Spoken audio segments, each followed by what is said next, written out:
ShadowVessel will probably kill me for this, but I actually like the new Superman movie. Stay tuned for my thoughts on that later on in the video. Trigger warning. Contains language, subject matter, some slurs, and other things that would be considered offensive to the easily triggered because you're all a bunch of stupid snowflakes. It makes sense why James Gunn went to Warner Brothers. What three companies have a monopoly on the music industry? Warner Brothers, Universal, and Sony. And what label mostly held hair metal bands? Warner Brothers. Who owns these companies? Warner Brothers. It's true. So, like, if you're a big music aficionado, you basically don't have to pay royalties because you already own them. Yeah.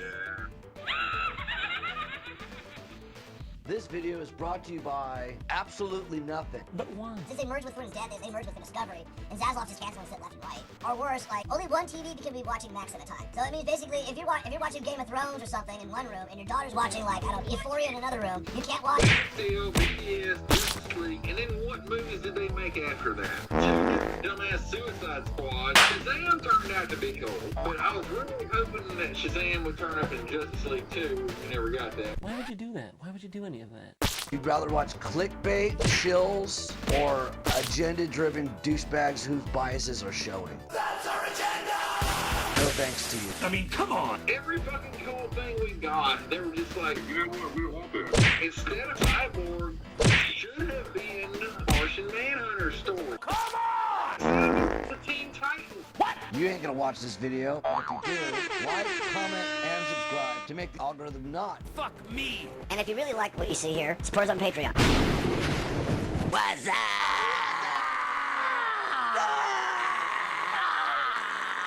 Tis I, your fearless leader, and the Year of the Snake continues as I cover more G.I. Joe comics. It's on the last video of that review, as well as I talked about some other cool comics as well. Here's another thing I had to add. Hollywood, all the greatest fucking writers and directors and whatnot and have yous back in the day used to be fucking Republicans.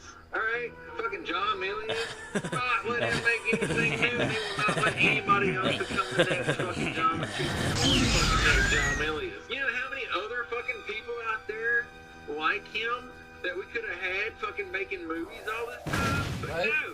They're like, we don't want your type in fucking Hollywood anymore. We want to make Bullshit. Bullshit. Bullshit. Bullshit. Bullshit! We are not getting anything cool ever again. Fuck you! I was right! Fuck you! I was right! Fuck you! I was right! It's not even just Hollywood. It's even these independent fucking filmmakers, right? The only ones that can get green-lighted are the ones who suck a little bit. The new law of evolution seems to be survival of the unfittest. Well, in my book, you either do it right, or you get eliminated. Oh yeah, I'm part of the resistance. I'm not fucking a Hollywood scumbag.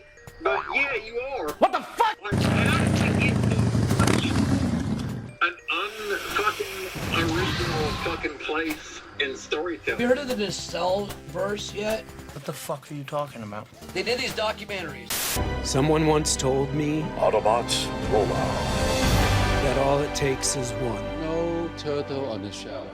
One thing And I cut the sock up and I put it over the jawline. that changes everything. Well, it was based on a cartoon character who did nothing but have sex with men for money.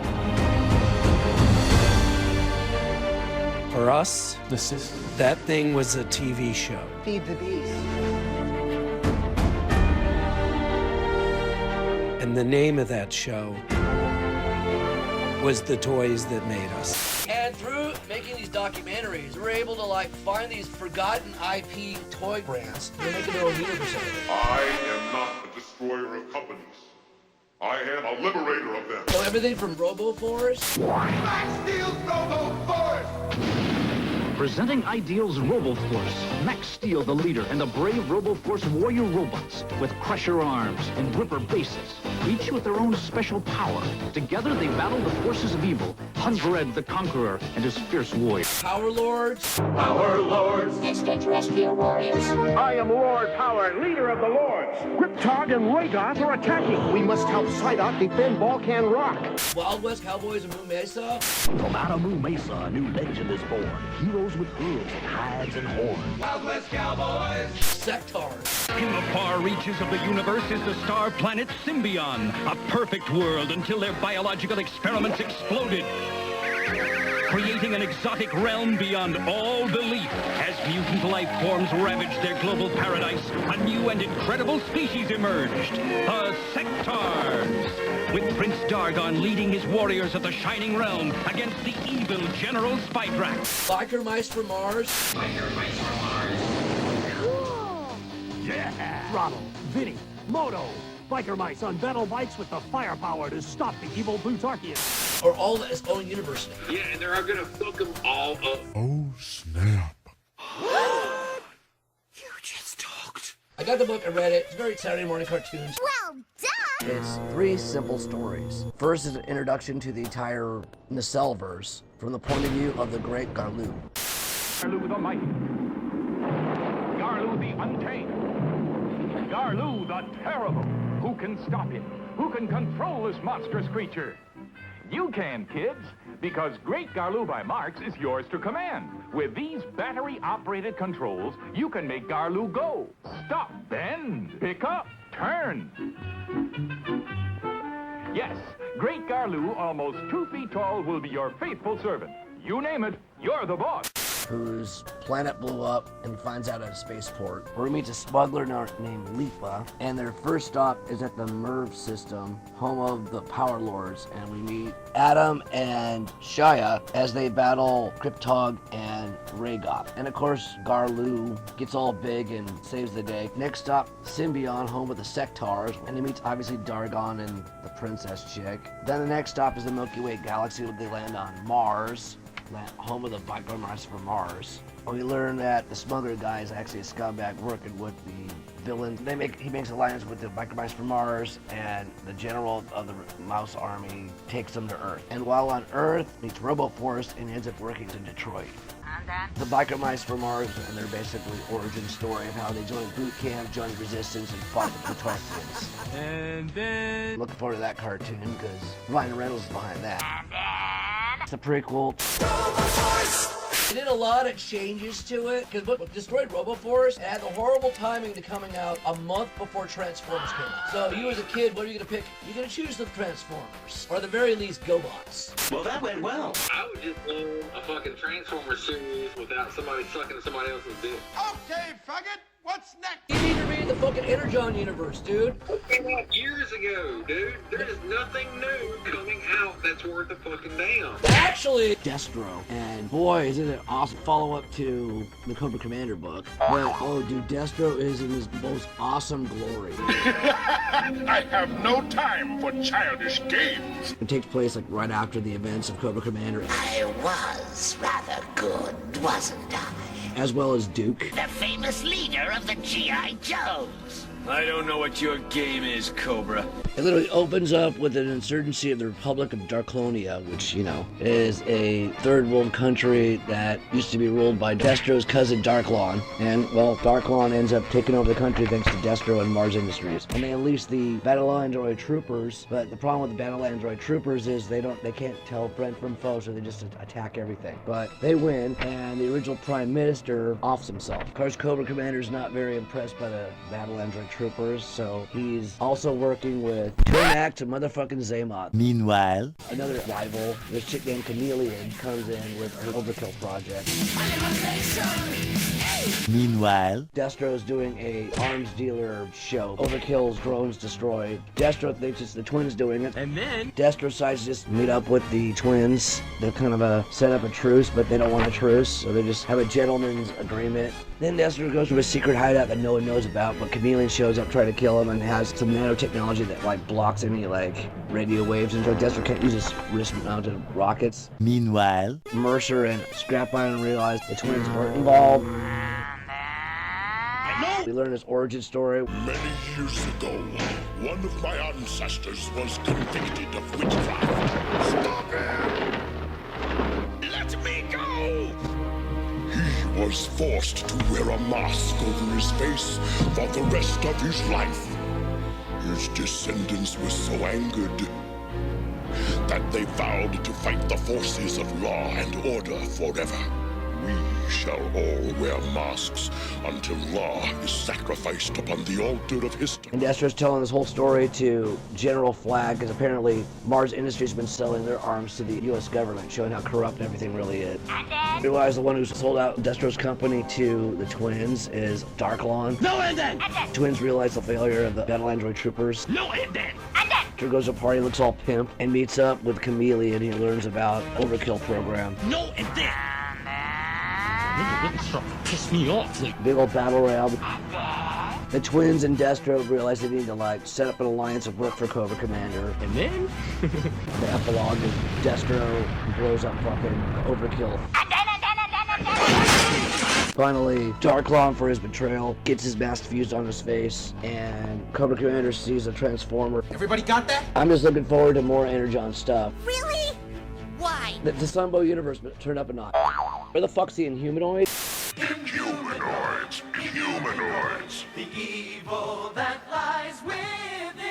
From down in the fiery depths of the earth where nightmares begin. For fuck's sakes, they could be part of Cobra Law, because they're all organic and from the underground and all that shit. And Ace from G.I. Joe is a part of the Earth Force. And where's Jem? Before we get to anything, now to our new sponsor. Oh wait, we don't have no sponsor because this channel's not big enough or good enough. We're not clickbaiting bitches. We don't bend the knee to either side. We're true anarchists, not anarcho-punk commies, not alt-right fucking douchebags. No, we're the real fucking deal. No thanks to you. And actually, what other British comic series I've been reading came out in 2014. Oh god, that's too cool. That shit was too cool. Get on with it. The series is called Death. And here's the concept. You get an STD, you have 6 months to live, but you get the first book, the three main characters is this artist chick with reality manipulation. There's a rock star guy who can phase through walls and teleport. And then the villain, basically evil Russell Brand, meets Kilgrave from Jessica Jones. Tell me, are you happy with our deal? You bet. Absolutely. I didn't think we'd get everything packed up, but the kids made a game. Leave now. I can make people's heads explode. I just saw in the last video, I did talk about Volume 1 a little bit. Big cataclysm happens at the end of Volume 1, and Volume 2 picks up right where Volume 1 left off. Which is, you know, that millions of people die, London government declares martial law. And what's really funny is how the mayor of London was obviously modeled after Boris Johnson and Donald Trump. Weasel's a fucking hero. Verity comes back from the dead, and we meet two new characters. Jeb, who's a FBI agent, and Roots, a drug dealing chick who controls plants. Get on with it. Yes, get on with it. Volume 2 is all set up. Basically, you can just read the first chapter and the last chapter, and the rest of it's all filler. I'm looking forward to Volume 3, and on a positive, I can actually see this series exist in the same universe as Attack the Block. Whatever. Hopefully in the next book, we will get to see more Weasel, because he's basically the best character in the entire series. Well, Monty was the best in Volume 1, but Weasel's a close second. Well, duh. As for Verity, she's not the best character. Why? I really don't care where her journey goes. Snap. Sure, she came back from the dead in Volume 2, and we learned how she got her G+ virus. I mean, come on. She was a fucking hoe during the time of Don't Slut Shame. What did you say, dickhead? I'll repeat myself. But Volume 2 does cliffhanger with her being pregnant. What the fuck is going on? Who's the father? Those two douchebags she banged at the same time, or Weasel? My money's on Weasel, which kind of would be a good arc for Weasel, saying his son died in Volume 1. As for the two new characters, Jeb needs to get over his ball-busting, ingrateful fucking wife and just get the job done and save the day, because in this volume he doesn't do jack shit. And I really don't give a shit about Roots at all. Snap. Is it too much to ask for us to get an original fucking superhero story where it doesn't involve the fucking protagonist fucking killing everybody? Like, for seriously real, we need a hero story so fucking bad. We are begging for it, and nobody will fucking give it to us. It's like, Well, this is a British comic. Anti-hero shit too, right? Back in the day, whenever the anti-hero shit, the field was fucking covered with heroes, and you had this one anti-hero, right? Yeah. But nowadays, it's just the reverse. Everybody's a fucking anti-hero. Everybody's a fucking villain. Alright, everybody's got some kind of sad-ass fucking backstory and shit. And the heroes that you do have in these stories are parodies. Yeah. Right? Like, they're made fun of. Yeah. And they're fucking put down, like, in the first couple of episodes or first issue or whatever have you. It's like, this is the fucking world we're living in, dude. We don't have any fucking superheroes. For example, Ironheart. Because what did Tony Stark do? And this bitch is crying about, I need resources. She starts robbing motherfuckers. And at the very end, she fucking meets up with Mephisto. Nigga, please. And now we get to conclude about my thoughts on Superman 2025. Directed by James Gunn. This will be the kickoff of the new DC universe. To me, I think it's probably the best Superman movie, period. I mean, come on. He's a good Superman. The Lex Luthor's fucking badass. I don't know what all these fucking douchebag critics are saying. He reminds me more of Destro. And his plan is just as very Lex Luthor. He's a genius and an arms dealer. His whole plan of like starting a war so he can like buy the place out and make it his own country. Pretty evil. He's terrific. He's fucking badass. Of course, Nathan Fillion is Guy Gardner. Fuck yeah! By the way, was my favorite Green Lantern growing up. He was a douche, and spoiler, when he did lose the Green Lantern ring back in the comics to Hal Jordan, he ended up getting the Yellow Lantern ring, teaming up with Lobo. And then during the reign of the Superman, he fought the Eradicator. Then, later on, he ends up getting the Red Lantern ring. And of course, we can't forget about Lois and the rest of the Daily Planet. Like Jimmy Olsen, played by Gideon from fucking Righteous Gemstone. Of course, we're gonna always have a black Perry White. I also like Peacemaker's fucking cameo. Kind of like saying, hey, watch season 2. I'm just looking forward to that, dude. I mean, you saw my like review on that show because it gets all my friends paid. Not a lot of music, and not a lot of songs in this. Like I stayed for the end credits and it was funny. And a lot of people want to talk shit, saying it's too many James Gunn-isms. Fuck you, James Gunn's awesome. Like, the only movie that he did I didn't like was Super. That movie sucked. Now for the things I didn't like. First off, Superman got his ass kicked too much. He doesn't use his fucking heat vision till the end when he fights Bizarro. Spoiler, Ultraman's Bizarro. Fucking Homelander overly does it in fucking The Boys. That's what's going on. And yeah, a lot of people wanted to hate on Clark's real parents were assholes who wanted to conquer. The main thing I hated the most in this was the whole war analog. You realize that the creators of Superman were Jewish, right? And all the Jews sign your fucking checks. So I don't know, I give this movie probably a 8 out of 10. Like, I liked it. There's a few things I didn't like. If they would have had the warring countries be an analog for, I don't know, Russia and Ukraine rather than Israel, Palestine, I'd probably be cooler with it. But no, you libtards. I mean, there's a thing called Queers for Palestine, which is like, how do I put this? That's like saying you're chicken for KFC. I mean, you know that Muslims don't like you, right? You know that they legally can do their hate crimes. But I'm done with this bullshit. Like, you're not gonna watch this. But if you do like what you see here, comment, like, dislike, share it if you want. I go into more detail, but I'm just trolling you anyway. I mean, after all, you all can suck it.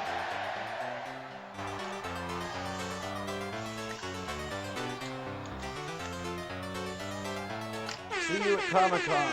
San Diego 2025. I have a few goals. First goal is to spoil my nephew and take him to anything Tron related, like you saw in my few other videos. I also want to link up with all the Film Threat people. I know I'm going to their panel on Thursday. I'm also going to go check out the Aztec Batman panel and hopefully interview Juan Leon, aka Juanito, or Juan's cousin Juan. Shout out Russian Alex. ShadowVessel, The Fly Attractor, Count Morivon, Janitor Jig, Ryan Zacher, Gary Mossberg, and James Quinn. Yay! I